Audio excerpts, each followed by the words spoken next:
everyone, so tonight I wanted to do my current favorites for you guys. I was pretty good about staying on top of monthly favorites, and then August rolled around when I moved, and I haven't really been doing much in the way of makeup as of late. It's all been pretty much the same. I didn't really have too many new products, so I'm kind of just foregoing the monthly favorites for now because honestly there really isn't that much to warrant its own video. So I'm just going to show you some of the things that I have been loving. The first product I've been loving is the Too Faced Prime and Poreless Skin Smoothing Face Primer. I got this in a gift bag when I went to a Sephora event. I do have a video on that. I will link it down below.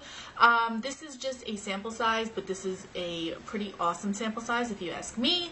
I have been using this whenever I put on makeup. If I put on makeup, I mean, the days I do put on makeup, this is what I'm using, but most days I really don't even bother. But on the days I like to look a little bit put together, I have been using this. I love it. I have really big pores on my face, and no matter what I do, they never shrink. No matter what face masks I use, no matter what kind of things that I do to try and shrink them, they're always huge and these little craters all over my face, and I hate them. But with this, it kind of just smooths everything out, and it's like a balm consistency, so it really does like just smooth it out. It makes my skin really flat and just nice and a good canvas to kind of put foundation on and over. And I do notice the difference in my foundation when I have this stuff on. My foundation just looks smoother, it looks a little bit more flawless, and again, it doesn't really sink into my pores, which is always a plus. I've been loving these 3 Sigmax brushes. I have been lusting after these for a while now. Finally caved and got the whole collection, but these are the 3 that I have been gravitating towards the most. I have been loving the Round Top Kabuki, the F82, for just buffing in my foundation, working that into my skin, and then I have been loving the Precision Tapered Brush, the P86. I sound like an illiterate fool half the time. And this one's just a little bit more pointed. I don't know if you can even really tell, but this one's a little bit more pointed, and I like using this for under my eyes to just blend out my concealer. And then I've also been liking the Precision Round Brush, the P82, and I've been liking this to just kind of blend in my concealer and dab it all over my face. I was a fan of the Beauty Blender for a little while, and then I started using these, and my whole life has changed. So I have been using these religiously. They're pretty disgusting, as you can tell, because I just use them to put on my makeup. For eyes, I have been loving the Lorac Pro palette. I don't know if my tutorial with this is going up after this video or before, but if it's up before, I will link it down below. But I have just been loving this palette. Everyone and their mother, ooh, I'm blinding myself. Everyone and their mother has talked about this palette. It's standard. You just have your mattes and your shimmers, and it's good for everyday neutral kind of looks. I have been liking that lately, even though I am more for the colors. I have been liking just doing like a hazy smoky eye and then bumping it up with the lips and the cheeks. So I have been gravitating towards this recently, and I do really love it. And if you haven't purchased this or haven't really heard of it, I don't know what rock you've been living under, but I highly suggest checking this out. In the way of beauty are these Revlon Color Stay Ultimate Suede Lipsticks. I bought 2 of these on a whim because it was buy one get one at CVS, and then I had a $5 coupon, so I was like, you know what, I kind of wanted to try these, so I went ahead and picked them up. And the 2 shades that I have are Backstage and Trendsetter. Backstage is a deeper plummy purple color, and Trendsetter is actually what I'm wearing on my lips right now. It's a brighter berry-ish pink color. I love these lipsticks. I didn't really have any expectations. I love Revlon products.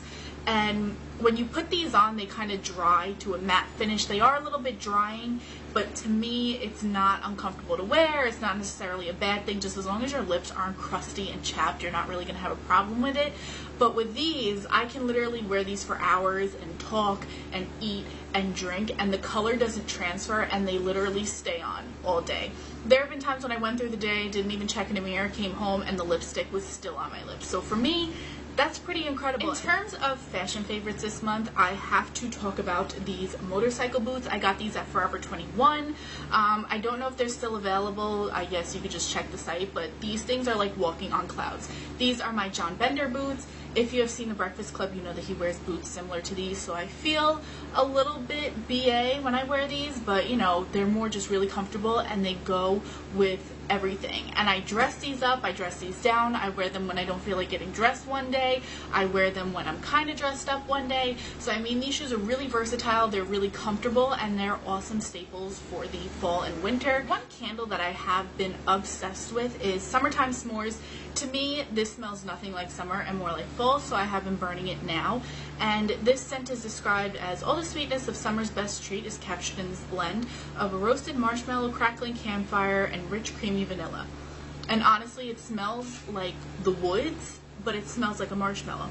And it smells really warm and cozy, so that's kind of why to me this reminds me of fall and not summer. And I'm not one for camping, so I don't really do the campfire business, but I love this scent. And if you have the Marshmallow Fireside, which came out last fall from Bath & Body Works, it's the exact same scent. And I love it, and I'm obsessed, and this little candle can make my entire apartment smell. Put it on, and once it's melted, my entire apartment just smells of this delicious marshmallow goodness, and I've been loving it. For TV show favorites this past couple months since I've moved in, I have been loving The West Wing.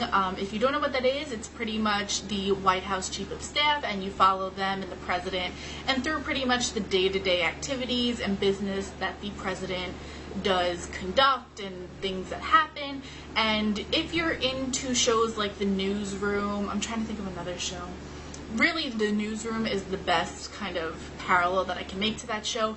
It's kind of along those lines, just in the presidency, not so much in the newsroom. My friends have been like getting me to watch The Newsroom, and I'm about to start it after I'm done filming this video, so I'm very excited for that. But it's all on Netflix. I love this show. I adore this show. After Rob Lowe left, it wasn't quite as good, but it was still good.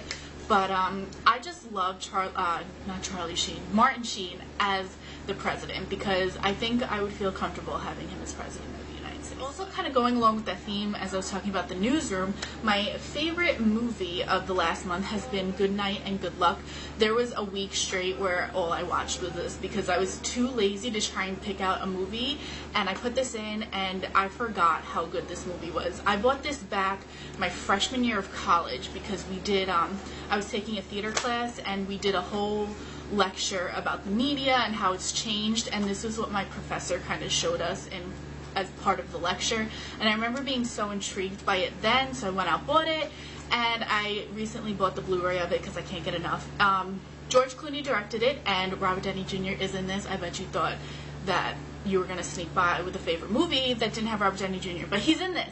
And actually, when I started watching this movie, I didn't know he was in it, but I just really liked the movie, so judge me if you will. Basically, this follows Edward R. Murrow, who, if you don't know who he is, he's kind of the pioneer in broadcast journalism. He covered the Red Scare and all of the McCarthyism and the Jesus Christ, the communist trials that were happening and all that kind of stuff. It is an awesome movie. It kind of just recounts what he did in terms of making an impact on Senator McCarthy's kind of tirade against communism and how unconstitutional it was. I would say definitely watch it. It's a different sort of movie than the ones out there. It's a historical piece. I tend to gravitate towards those kinds of movies. I love them.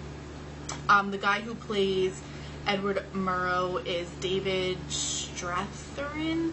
I don't know. I think he's amazing, and I've seen the program that this is based off of, and he does a perfect job of being Edward R. Murrow. I highly recommend this movie. If you haven't seen it, go, because I think that news today and broadcast journalism today would do itself some good to take a page from Edward R. Murrow's book, because I don't know, I just think that the news today is an absolute joke, and if we got back to more things like this and broadcasting things that meant something and could make a difference to society, I think we'd be a lot better off and not so concerned about Jersey Shore and who's banging who and who's cheating on who. And so after that very long introspection about journalism, I have the most absurd book series of all time. I'm so contradictory and I love it. I started reading 50 Shades of Grey about a week ago, and I guess it really shouldn't consider my favorite, but I'm already on the third book, and I started reading the first one on Monday. Tonight is Saturday, and I cannot get enough of these books. And it's It's an erotic novel, so if you're younger, I don't suggest reading them because there is a lot of sex in this book, but it's not what I thought it was gonna be. Like, yeah, there's all that kind of things that you're thinking it's about, but it's so much more than that, and the writing leaves something to be desired, but the story of it, I just can't get enough, and it's like, I keep reading it and it's become 50 shades of what am I doing with myself and what am I doing with my time, because all I can do is sit around and read these books. I bought these months ago when all the hype was kind of going around about them because I was just curious, and I never really read them because I knew I couldn't really bring them out in public because people would sort of judge me and feel some type of way, and then I was kind of feeling some type of way. I didn't know if I really wanted to read it or not, but I mean, I kind of just took the plunge, decided to start reading it, and now I can't get enough, and I understand why everybody is going absolutely crazy over these things. A little kind of side note on this, the movie, the person who they had playing Christian Grey was absolutely terrible. I'm glad he kind of dropped out of it. I want to see Sebastian Stan play Christian Grey, because to me, whenever I'm reading the novel, that's who I picture in my mind's eye, because Sebastian Stan, to me, although he doesn't fit him physically, he has that kind of darkness and mysteriousness about him that Christian Grey has, and I know he's never going to actually do it, but I really want to see Sebastian Stan as Christian Grey, mostly just because that's my secret fantasy. But I love him, love this book. I highly suggest you read it if you are of age. If you're under the age of like 16, I would say don't even touch it. Even 16 and 17-year-olds, I'd say be careful. Maybe ask your parents. I don't know if that's really still a thing anymore, but I would say mature audiences only. But I can't get enough of this book. I have gone to the dark side. So that is all of my current kind of favorites. I was a little bit all over the place, but I figured I would just show you some of the things that I've been loving lately. That's it for now. Make sure that you rate, comment, and subscribe. Thank you so much for watching, and until the next time, I will see you on the next video.